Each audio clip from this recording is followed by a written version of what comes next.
Hi, my name's Matt, and I'm an Ipswich Town fan. Hi, I'm Ed, I'm a Chelsea fan.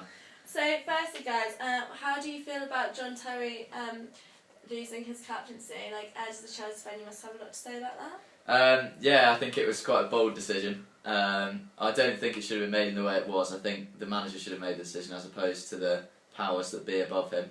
But it might have been the right thing to do, considering the context. Well, for me, innocent until proven guilty. The FA is in charge, so is it really Capello's decision? I don't think so. So you don't think he should have lost it? Well, it's a serious matter, of course, but for me, you're innocent until proven guilty. Yeah, I agree with that. I agree with that in a way, but considering there's a major tournament coming up, would it have been good for team morale? Another point I'd like to add, actually, is in the England team, there are a good 5 or 6 captains on the pitch, so is the captaincy is it a big deal? For me, no. How do you think kind of the atmosphere will be with like John Terry and Ferdinand playing together after John Terry was? Well, they're professional. They're professional sportsmen, so I'd like to think they'd get down on it and put in a good performance for the team. It's all about the England badge at the end of the day. 3 months. But I think that's quite an old-fashioned view to take, Holty. I think these days there's a lot more to football than 11v11. There's a lot more going on off the pitch. Well, it's difficult to see there wouldn't be unless they had some sort of clear the air talks before they played the games, I think. After all, it was his brother that was involved in the allegations. Oh, of course, but you've got to respect the man. Yeah, he hasn't been found guilty. You're talking like he's a racist. You know, well, at the moment have you seen the footage? Personally, I haven't. I don't really want to. No, it's filthy.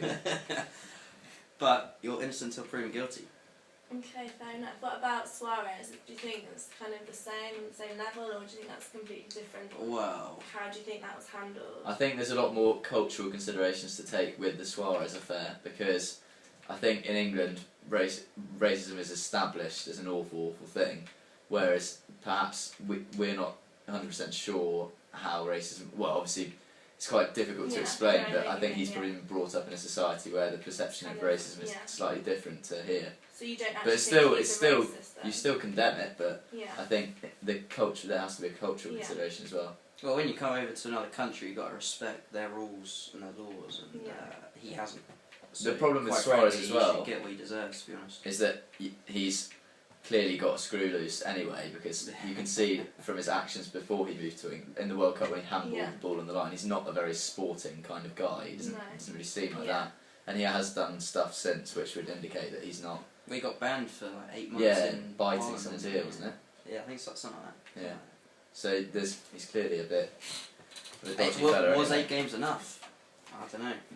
End of the season. How do you feel about like the way Liverpool backed him? Oh, it's disgraceful. You disagree with that? Yeah, it was horrible. The way he was saying that they were innocent when he was given an 8-match ban, and he was saying like, oh, Luis Suarez should have been playing and whatever. Oh, Kenny Dalglish. Disgusting. But how would you feel if someone in your team had done the same thing? Would you have wanted your club just to discard him? Well, firstly, considering that he's the strongest player in the Liverpool squad. Firstly, Ipswich Town is the friendliest club. Definitely the friendliest club in the country. So for one, it wouldn't happen. On a second level, I would have liked to have backed up the victim, and obviously that was Patrice Evra. So you think Patrice Evra was right to kind of bring it forward? Without a doubt, yeah. Because you got to stamp out the game.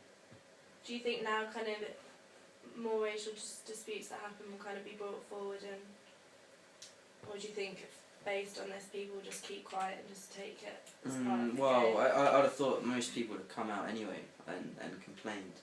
But I suppose with 2 high-profile incidents, potentially that could mean on the amateur level, more people could come out and complain for sure. Okay, thanks very much, guys. Thank you.